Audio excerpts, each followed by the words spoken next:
Good morning, or it is with me at the moment anyway, and happy Easter under lockdown. It's Easter Sunday, and today we are going to be doing the one that shouldn't be named or is named by every newspaper everywhere, and the one that we're all afraid of. Anyway, what we're going to do is we're going to get our 4-inch square and we are going to draw a largish circle, pretty much using all the area that you can. I used one of my trusty coffee jars as the circle shape that I needed. And then having done that, if you, with your fabric pen, this is just essentially split your circle into quarters and then into eighths. And the only reason we're doing this is to give you a little bit of help while you're applying the shapes. It will just help you to even things out a little bit. We're not using the lines to complete some sewing along. And essentially what we're going to do is we're going to make rectangles. No, these aren't rectangles, these are triangles, sorry. Triangles, around 8 of them. Whoops, can't even draw a triangle. Now again, you don't need to draw these on. The reason why I've put those on is just to give you some idea of shape. So we've got 1, 2, 3, 4, 5, 6, 7, 8. So what I've worked out is that there are about 8 on each segment, on each eighth. There's around 8.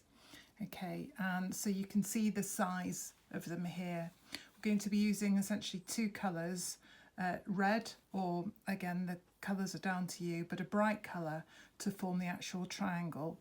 And what you want to try and do is make sure that some of the triangles actually stick out over the side of the circle itself. So don't just stick within the circle, make sure that some of them do actually poke out. And then having done that, which will take a little while but is very therapeutic, we are then going to apply French knots. So we've done French knots before, and what we want to make sure is that when we pull up or stick our thumb underneath the French knots, we don't see any fabric. If you can see a little spot of fabric or a big spot of fabric like that, then you just go back in with your needle and make another French knot. I'm just pulling that one aside, so it's absolutely fine.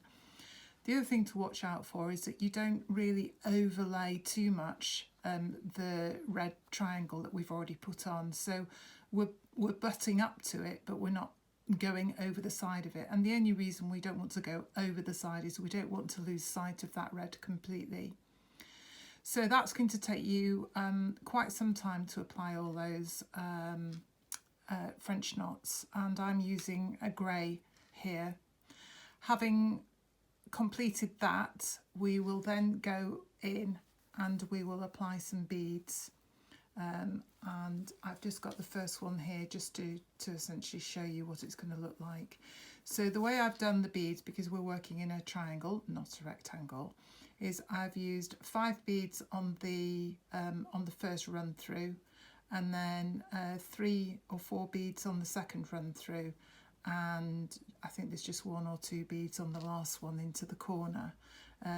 So bring your needle up through, thread on 5 beads, go back down, and then come back up and put 3 beads on, or however many you feel, because obviously you can have different size beads.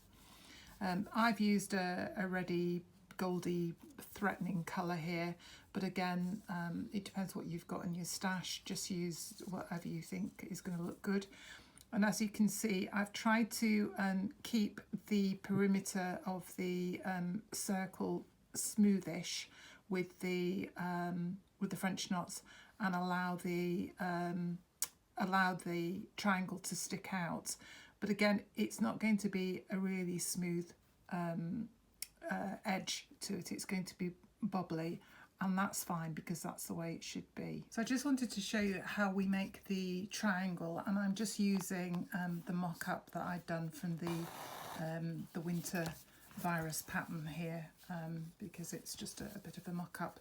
So if we bring our thread through and then make the first edge of our triangle, and then we move far away to make the second beginning of the second edge of our triangle, and then go back to the first. So we're basically doing a back stitch, and then bring it back to the starting point, which begins at the third edge of our triangle.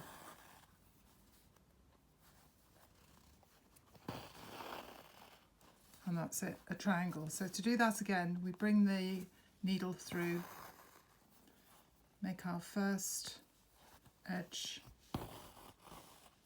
move away from where we've been, do our second edge, come back through in a back stitch, and move back to the beginning. We're using the same hole each time, so we're not making new holes. Okay.